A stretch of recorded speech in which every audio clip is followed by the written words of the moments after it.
Well, hello there, and welcome to the Trending Now podcast for a Friday, August the 4th, 2023. First show of August, first show of the last month of summer. And I don't know, is it too early to be thinking that way? Are you already thinking back to school? I went into Dollarama today. I'm not going to tell you what I had to get, but it's one of those things you get from Dollarama that you probably could have gotten at any other store. But there was Halloween candy. And there was Halloween candy. They started to get out the Halloween decorations at Dollarama. I understand that's how the world works. You got to be ahead of it. But, if I'm thinking at the end of summer, in the first week of August, I know it's an August-long weekend, but, it's just gone by just like that. Lots to get to on today's show, as there always is. In case you missed Trending Now, we're going to get to all of the big stories in the week that was. And in case you never want to miss Trending Now again, here's your reminder. It is every Monday to Friday, 7 p.m. on CHCH, also at chch.com. And you can also catch it on repeat again at 11:30. On CHCH and CHCH.com. As mentioned, a lot to get to. We're not going to waste any time. Let's get right into it. And let's start with some sad news from the world of sports, especially if you're a Canadian women's soccer fan, as Canada was crushed 4-0 at the FIFA Women's World Cup early Monday. Maybe you got up for it. 6 a.m. Eastern time is when that game started. And if you got up for it, my sincere apologies, as Canada needed at least a draw to get into the round of 16, but instead they have been eliminated. They finished third in Group B, and they become the first defending Olympic champions who did not make it out of the first round of the World Cup. Match is also considered to be one of the worst for the Canadian team ever, as Brock University sport management professor Taylor McKee told our Manisa Danabalan earlier this week. I don't think I've seen a worse effort defending the Canadian women's national team in a very long time. I mean, better teams, far better teams, have looked far more frustrated against the Canadians here than the Australians. The Australians were putting the ball into dangerous spots with ease. The defense in front of goal, especially in those crucial areas in front of goal, looked very scattered, very panicked at times. Now, we can admit it wasn't a good day for the team, but at the same time, some say that the recent labor issues could also be a factor that contributed to the loss on Monday. Both the Canadian women and men have been battling with Canada Soccer over a new labor agreement, with the women calling for equal pay and support as the men. Now, the women announced during the tournament that an interim deal had been struck, but said there are more important items that still have to be settled. What adds salt to the wound is the fact that it's very, very, very likely the last World Cup for some players, including Christine Sinclair. She's the all-time leading scorer in international soccer between women and men, and if she had scored a goal at this tournament, she would have become the first player to score in 6 World Cups. Christine Sinclair is one of the greatest Canadian athletes who've ever lived, and to have her leave, as she was leaving, she took blades of grass off the field. I mean, that is just... The association, the federation, those players owe her more than that today, and that's one of the hardest pills to swallow today for sure. This tournament is also the final time Sophie Schmidt will be competing for Canada at the international level. A midfielder previously said she planned on retiring after the World Cup. Canada's women's national soccer team has won the CONCACAF Women's Championship twice. They're also 2-time Olympic bronze medalists, but their most significant achievement, winning the gold medal at the 2020 Olympics in Tokyo. Canada not the only shocker, though, to be eliminated. Second-ranked Germany and 8th-ranked China also joining Canada as teams failing to get out of the group stage. Meanwhile, the knockout stage of the tournament starts this weekend. Trending now in celebrity deaths on Monday. Monday was not a good day in Hollywood, as actor and comedian Paul Rubens passed away at the age of 70 after a 6-year battle with cancer. He's best known for his role as Pee Wee Herman, an overgrown child with a tight gray suit and an unforgettable laugh. Good morning, Pee Wee. Morning, Mr. Breakfast. Can I have some Mr. T cereal? Okay. Pity the poor fool. Don't eat my cereal. In a pre-written statement, Rubin said, "Please accept my apology for not going public with what I've been facing for the last 6 years. I have loved you all so much and enjoyed making art for you." Rubin's being remembered by his friends and colleagues, including Jimmy Kimmel, tweeting out praise for Rubins for being, quote, "a brilliant and original comedian who made kids and their parents laugh at the same time," while famed director Guillermo del Toro said Rubins was one of the patron saints of all misfitted, weird, maladjusted, wonderful, miraculous oddities. That's not the only celebrity death making headlines on Monday. Also, Angus Cloud, the actor known for his role in the hit HBO series Euphoria, passed away at the age of 25. Cloud's publicist said he passed away at his family home in Oakland, and his cause of death has not been confirmed. In a statement, Cloud's family said he had been grieving the recent loss of his father. The young actor gained fame from his role in Euphoria as high school drug dealer Fez O'Neill. And the show quickly became a hit after first airing in June 2019. Its success sending Cloud into unexpected stardom. HBO releasing a statement calling Cloud an immensely talented and beloved part of the HBO and Euphoria family. Now, we've been talking a lot on this podcast about social media, whether it's X, formerly known as Twitter. But once again, Meta, Facebook making news once again this week as they say no mas to news. They're saying no more. Meta is officially ending news access for Canadians on Facebook and Instagram platforms. Company says it is removing news for all Canadian users over the course of the next few weeks. They were previously running a test that limited news for up to 5% of its users, and now it says it's moving out of the testing phase. That means links to news articles and other content that's posted by Canadian publishers and broadcasters will no longer be viewable to people in Canada. Meta says it is defining such news content based on the Liberal government's Online News Act, which became law earlier this summer. It says the move to block news is a response to the bill, which requires tech giants to enter into agreements that compensate Canadian news outlets for content shared or otherwise repurposed on their platforms. Earlier this week, Kelly was joined by tech analyst Carmi Levy and asked how news organizations should react to this and what will have to change. I mean, certainly it's disappointing because if Meta had decided to play ball, then this could have opened up an opportunity for new sources of revenue from a social media company, the social media company. In exchange for carrying their content on their platform, they would have paid a certain fee to media organizations. So obviously that's off the table if this permanent change goes ahead and stays permanent. But at the same time, I think it also opens up an opportunity for news organizations who, quite frankly, have gotten used to having their content carried on social media platforms with the big American technology companies deciding what the rules are and essentially forcing media organizations to sort of play by those rules. And so this allows media organizations to get back to what they do well, which is build community, get their audiences back to using their websites, publicize their apps, go direct, cut out big social as the intermediaries, and essentially get back to doing what they did long before social media was a force on the horizon. I think it's also important for us to recognize that most Canadians weren't getting their content from Facebook. It's not really a great way to source or discover new news content. And certainly on Instagram, everyone's going there for the pictures and the videos. They're certainly not going there for their daily news fix. Do you think this move will backfire on Meta? I think it's highly possible that this will backfire on Meta because it removes one of the value propositions why we use Facebook and Instagram in the first place. A certain percentage of Canadians did use these platforms to discover what's going on in their communities. And now, of course, that's gone. It basically devalues the platform, gives them one less reason to use Facebook, one less reason to use Instagram.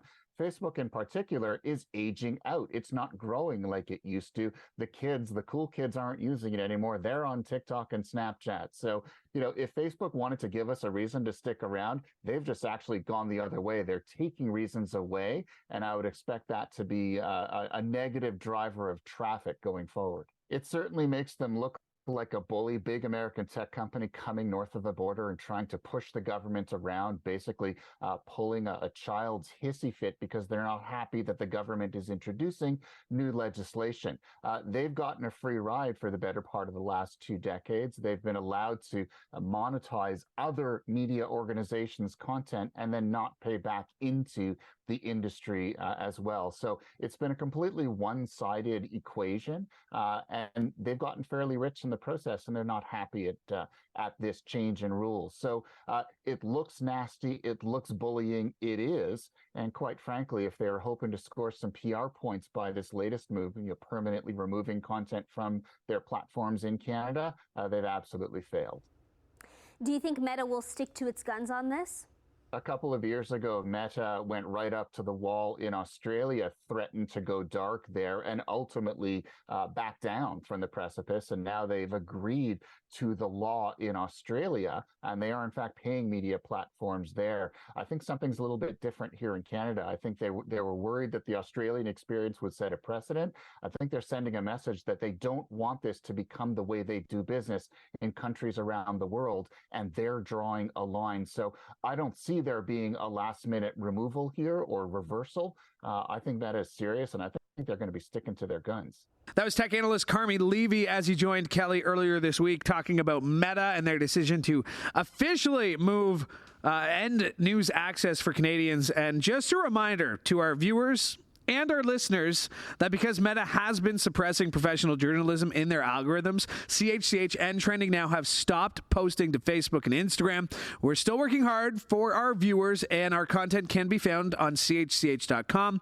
YouTube, TikTok, and Twitter. And of course, right here at 6 a.m., 6 p.m., 7 p.m., and 11 p.m. Our daily newsletter subscription is free too. And our Trending Now podcast, that's this. This is available for free anywhere you can listen. I just love how I gave myself my own little read and didn't even know about it. Yeah.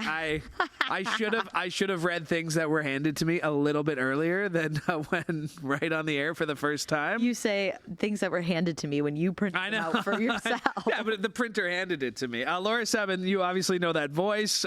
She joins us here on the Trending Now podcast because we've got lots of entertainment news to get to, including this stuff with Lizzo.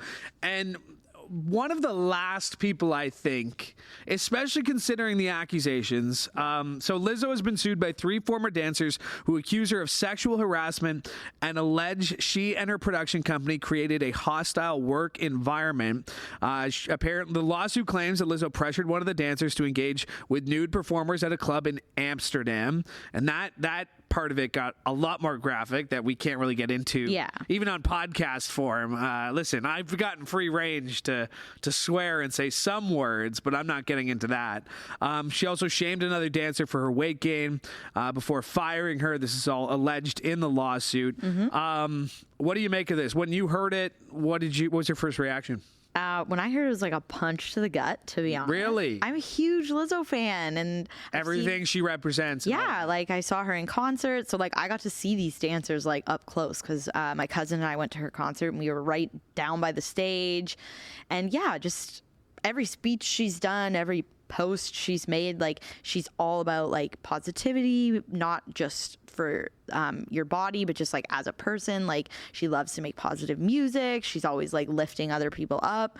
So to hear that that's not what she's like behind the scenes is like really upsetting, because it's one thing lawsuit, like to put a lawsuit out, anyone can claim whatever they want in a lawsuit, but since this has come out, more people. Your hero, your own personal hero. Let's chill out. Okay, no, I'm saying Beyonce. Oh, Beyonce. Like she took her out of her song. You didn't let me finish. Your hero, Beyonce, took her name out of a reference to a song, I guess. There's some song that references her that...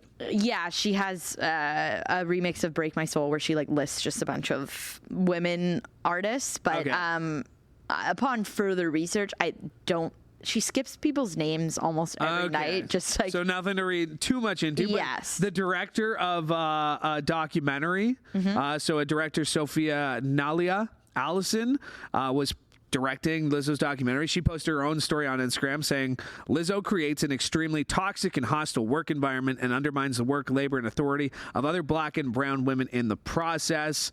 I mean, Lizzo spoke out, says, what was your response to Lizzo's response?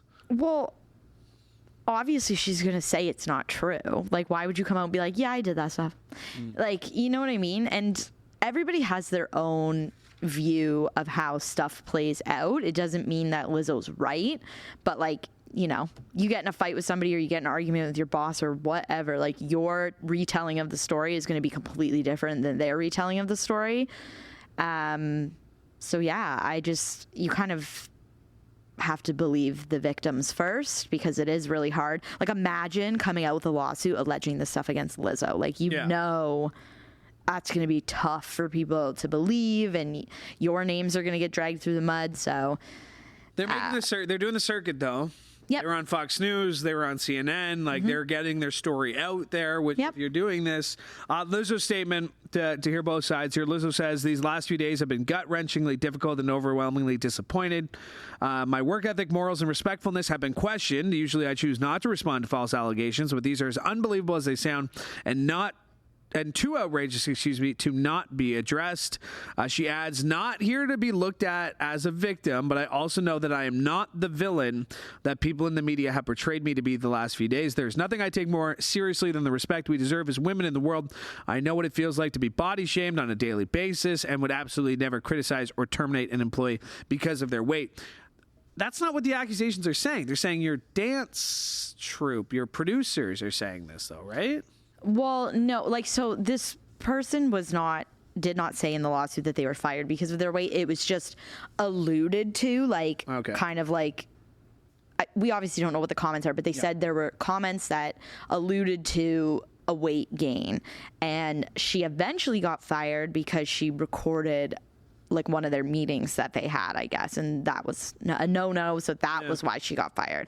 And that was part of what Lizzo's statement said too. She's like, all three of these people have publicly admitted that bad behavior was the reason why they were fired. But again, like, where do you think it goes? Where does it go from here? I mean, what have you seen the response from Lizzo?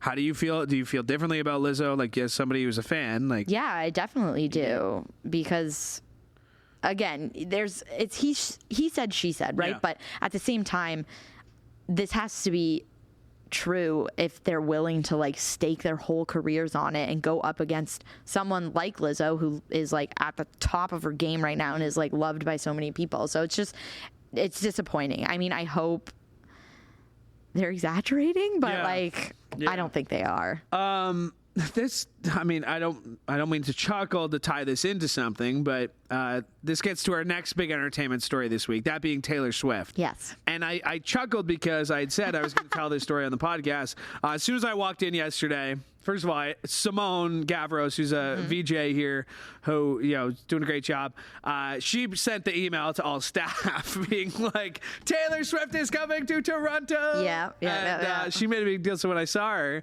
I said, well, the concert's so far away. Concert's November 2024. That is a full year in November. So we're talking 18 months here. And I said, well, what if Taylor Swift gets canceled before that? Like, what happens if, it's true, because then people probably wouldn't want to buy your tickets. Well, the example I use is, what if Taylor Swift kicked a puppy and it made headlines, like, and got canceled for it? And you're going to invest all this time and all this energy, and because you have on today's show, you got some tips on how to get tickets or how to register for tickets. To be honest, I don't know if you've interacted with diehard Swifties online. Yes. Oh, online. I think Taylor Swift could do some pretty terrible things, and those people would still be like, she's a queen. No, we're going to get to that guy. His name's Donald Trump. We're going to get to that guy in just a second later on in the show. In case you didn't hear the news, Taylor Swift finally... So all the cringe-worthy politicians who are begging Taylor Swift and taking Wasn't there Twitter. Just one? No, it wasn't just, and we're going to get to him in just a second too. It all ties together on the show. There's like MPs who were complaining about it too. Okay, fair enough. But Taylor Swift is coming to Canada. As mentioned, it's going to be a long wait. Next November. 6 nights at the Rogers Center. Taking to Twitter, it turns out it's not the end of an era. She'll cross the border to perform November 24th to 16th and 21st to 23rd. Does she stay in Toronto for like those whole 2 weeks? I would assume so. You don't think she'd like peace off and like between the 17th and the 19th go do something not in Canada? Because like I'll just move to Toronto those weekends and just see if I can find her. Yeah, I don't know. Maybe. Not in a creepy way. I know what you're saying. I know what you're saying. Whoa. I understand. What if we happen to bump into each other at a coffee shop? Yeah. She writes a song about me. Like, yeah. I don't know. I guess it would probably depend on the weather. I feel like if the weather was Toronto crazy. currently the only Canadian city that stops on her schedule. Tickets for the Toronto shows go on sale Wednesday, August 9th. That's next week. Holy crap. Verified fan registration open now through Saturday. Again, Simone giving me a hard time because I told her I hadn't registered yet. I'm not going to lose points for registering now, am I? Like, there's nothing you gained from registering. First of all, by the way, there's no all the crap that our friend Laura Seven has been talking about Taylor Swift. You don't like her as a person. You like her songs. Yeah. But even though you refuse to listen to the Taylor's versions, because you're petty like that. I am. Because you're so petty like that. But would you like to admit something here on this show? Yeah, I have 2 Ticketmaster accounts and I use both of them to register for Verified Fan. So you could go to the concert? Yeah. You wouldn't sell them? No. Well, it's going to be fun. It's like if she was only, I would say if she was only performing her like newest album, no, I would not be going. It's the fact that she's performing her whole music catalog, almost whole music catalog. Yeah. And like Taylor Swift is like the soundtrack to my childhood, well, not my childhood, my teenhood, I would say. Your angsty teen years. It's Taylor Swift. So everybody's cried to teardrops on my guitar. Come on. Well, no, I haven't. But what? Me and my buddies, and I think I've told this story. Me and my buddies have a matching poster of Taylor Swift. That's right. Yeah, I do remember that. Yeah. Well, all I have to say about this though is like, how could she go back? I heard this question on the radio, and it made me think. How does she go back to being a normal person? She doesn't. That's what she's already saying about it in She's been a god Anti-Hero in front of hundreds of thousands of people who cheer on her every word. Yeah, she's already mentioned that in her music. She can't be a real person ever again. No, she mentioned that in her music. She said she what was the line? Too big to hang out, slowly lurching toward your favorite city. Oh, whoa. Yeah. And see what I mean? She's finally lurching towards Toronto. Finally. Laura Seven, you got nothing going on this weekend. I do not. That's fun, though, what about right? you? Okay, so I'm torn. Glorious Sons are playing in Port Colborne tonight. Okay. As part of Canal Days. Bahamas are also playing tonight in Gage Park as part of Festival of Friends. So one of those, I'm going to flip a coin on the way out the door here. One of those things I'm going to flip a coin.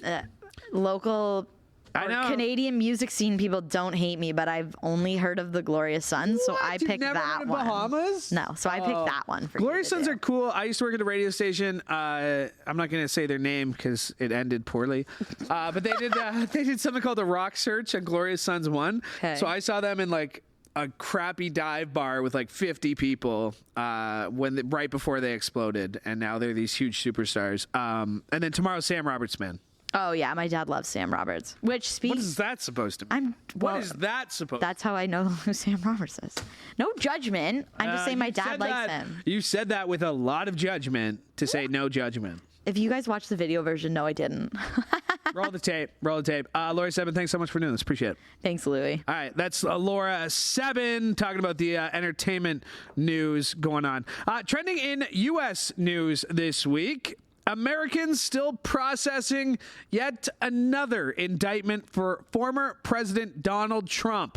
The 45-page indictment from the Justice Department says Trump determined to remain in power and spent 2 months after the 2020 election systematically testing and ignoring the boundaries of America's constitutional republic, all while claiming to be the victim of a vast electoral ripoff. Even his vice president at the time, which was key in Trump's plan of staying in power, Mike Pence, turning his back on Trump now.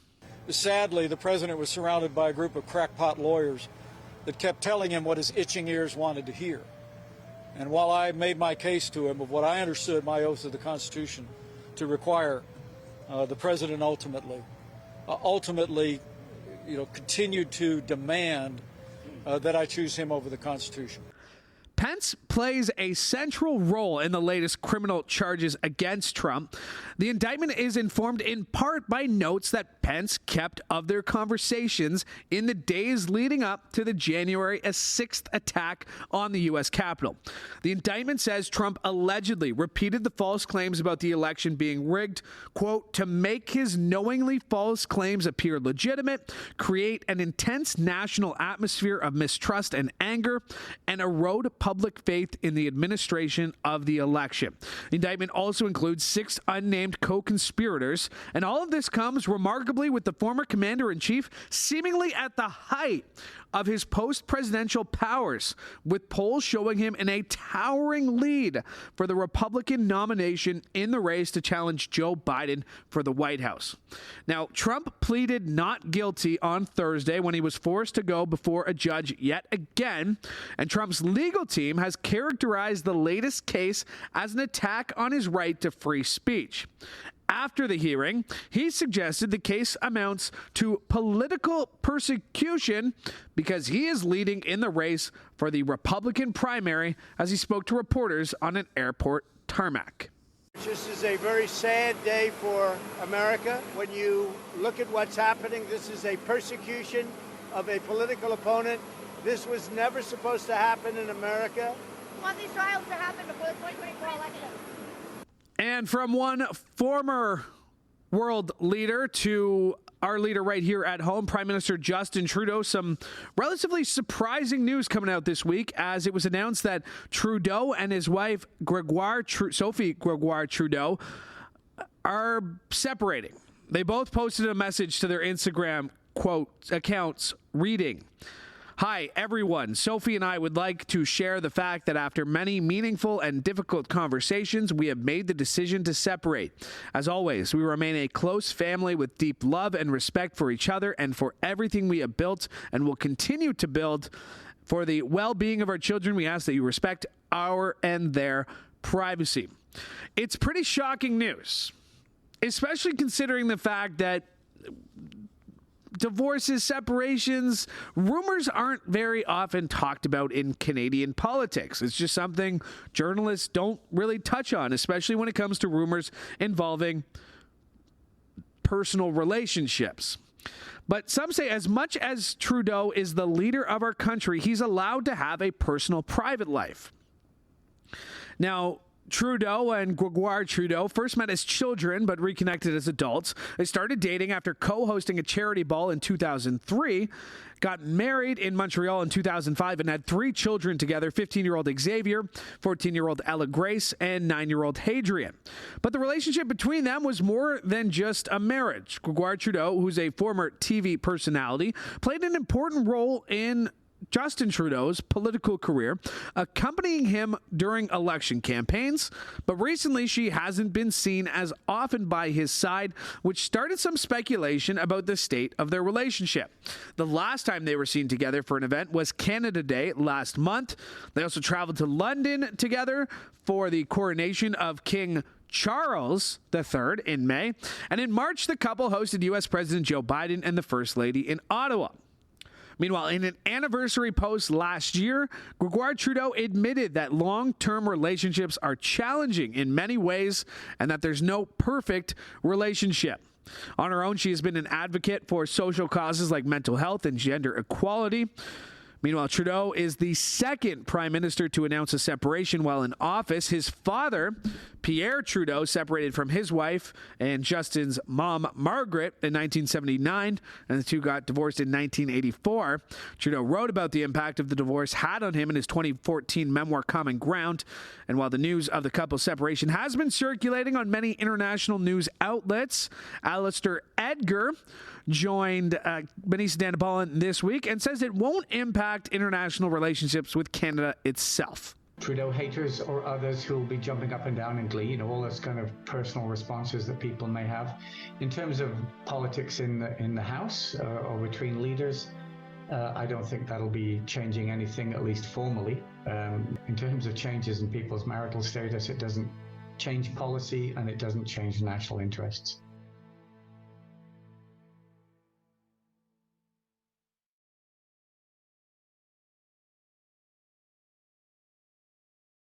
He's Alistair Edgar as he joined Manisa earlier this week. And just to wrap this up, some reports allege that Gregoire Trudeau, will be moving into a separate accommodation in Ottawa, but that report hasn't been confirmed yet. And for more on a couple of big stories involving some world leaders, we bring in the host of Trending Now. It's Kelly Patel. Kelly, how are you? Hi, Louie. I'm good. How are you doing? I'm good. I mean, I have to kind of, I don't want to say call you out, but on on Wednesday, when we heard this story, we had a producer here in the building kind of hint that something might be coming. So I was going to actually share this. Okay. And I mean, go for it.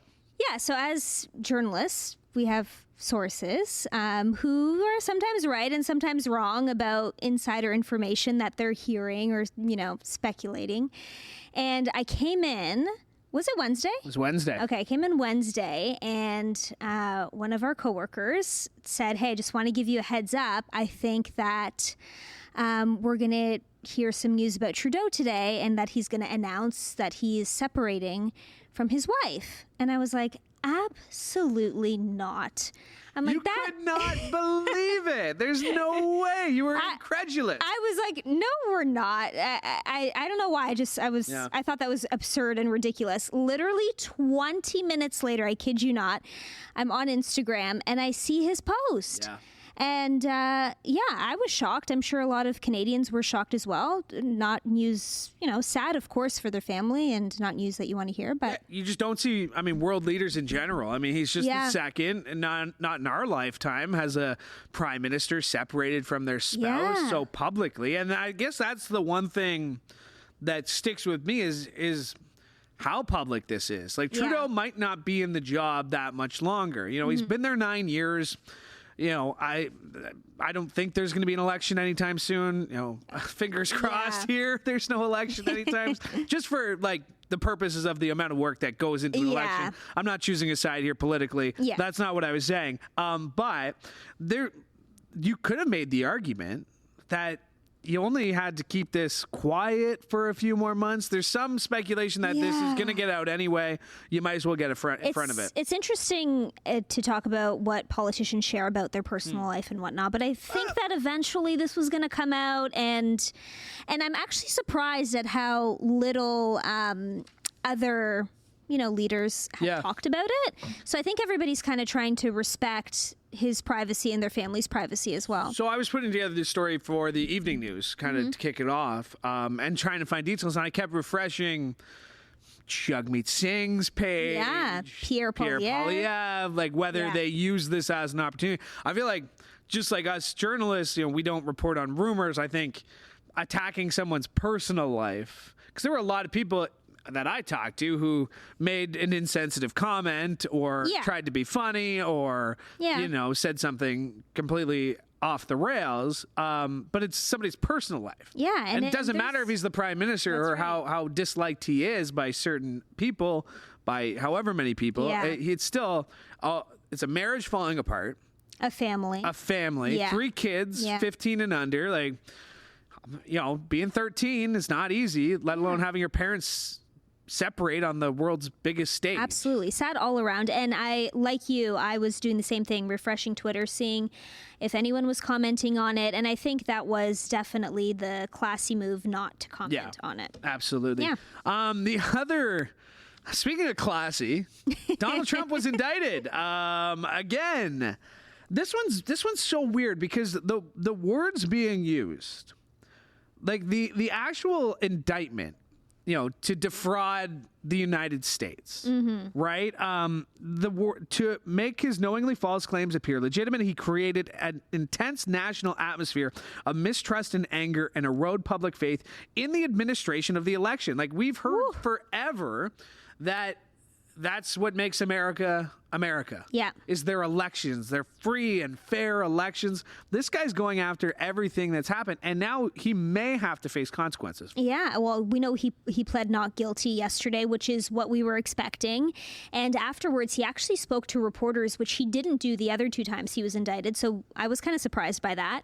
But, you know, he's stuck to his guns and said that the election was rigged, and they're going after him because of the 2024 presidential election, where he is the front runner to represent the Republicans. So it could be another Joe Biden, Donald Trump situation in the States, and he said that yesterday. So the one thing that I think stands out to me is the fact that this has all happened in plain view. He went on TV and said, he still says it, the election was rigged. Mm-hmm. And that's not what Jack Smith, the special prosecutor, is claiming. He said, you have every right to go out there and say, I don't agree, the election was rigged. It's when you start making these plans to, again, defraud the government, and conspiracy to commit a crime is still a crime. It's all happened in plain view. January 6th was broadcast live on television for everyone to see. This guy has had his own social media. He took to Twitter yesterday and said, or social, whatever he calls it, Truth Social, and said, you know, other than having to fly into filthy, disgusting Washington, D.C. and be politically persecuted, otherwise not a bad day. like I get this sense of humor about it, but dude, you're facing 600 years in prison. Maybe you should start taking this a little bit seriously. I don't think he's concerned at all, and it doesn't seem to be affecting him in the polls at all, too, which is interesting. It almost seems to be adding fuel to the fire behind the people who really support him, and, you know, playing up that victim card. How pissed would you be if you were Ron DeSantis, who was like, you're running Florida, you're super popular, you win historic margins of being a Republican governor in what used to be a swing state. It's not anymore, it's Florida, but you're super popular in Florida. You think, I can do this, look who I'm running against. Then you start running and all these things keep happening and you keep getting further and further away, right? Like Lucy with the football and Charlie Brown, like every time he thinks that's up. And we heard Mike Pence earlier, who's finally saying something like, dude, where was this 2 years ago? Well, he called Trump's lawyers crackpot lawyers who were giving him literally crackpot lawyers. Just clearing that up. And he's obviously, you know, he's running too. So how are you gonna watch this? Like what? Like how do you watch this? How do you, I know? So this one they want to expedite. So they have a trial date in January or August 28th, which they want to put this is the one Jack Smith really wants. Yeah. And listening to professionals, and I've been told it's the most serious of all of them. Absolutely. This is the biggest one. Yeah. So if there's any one that they're going to expedite, it should be this one. But I genuinely think, just like knowing how the court system works, these things take years to come. Which people are worried about, that if he wins again, he can just pardon himself, because there's nothing in the Constitution that says your pardon power does not apply to yourself. Wow, that would be an interesting move. The next 18 months, like November 2024 is Taylor Swift's concert. Like, listen, I think it might be it'll be the week after, because it'll be the second Tuesday of November is the election. I believe that's how it works in America. It's one of the first 2 weekends, but like, we could be talking Taylor Swift with a Donald Trump presidency while she's playing. She might decide. She might decide just to stay in Canada after all that. Are you getting your Taylor Swift tickets?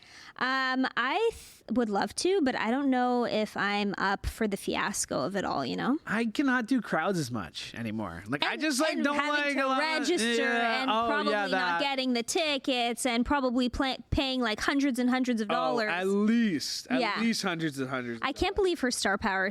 That's crazy. 6 nights at the Rogers Center. She's a god. Yeah, like, she can do whatever she wants. Literally. Except kick a puppy, which is the reference I use. She would be canceled if she kicked a puppy. Absolutely. We wouldn't talk about Taylor Swift anymore. Never. Big plans for the weekend? No. Me neither. Well, I mean, I got a couple of things. I mentioned actually, I do have plans for the weekend. Okay, what are you doing? I'm going to Sharkston Shores. Oh, nice! Hitting up the old Niagara region. Yeah. That's the one where you can only drive golf carts around, right? Well, you can drive your car, but yes, you can. most people Everybody's on the golf carts. Well, enjoy my neck of the woods. I will also be around. Actually, I'll be in Port Colborne tomorrow. Wow. We'll be in the same. I mean, not nowhere neighbors. Close. Yeah. Actually, I'll literally. Okay, that's crazy. We will. Well, enjoy. Have a great weekend. Thanks, Louis. You have a great weekend as well. We really appreciate you tuning into the Trending Now podcast. Make sure to like and subscribe so you never miss an episode of this show or any of the other great shows that might one day be coming to CHCH. I don't know. Just putting it out there. Don't know if I'm allowed to say it, but I did. So what are you going to do? We're back next week, and make sure to catch Trending Now every Monday to Friday, 7 p.m. and again at 11:30 on CHCH and at chch.com. Have a great weekend.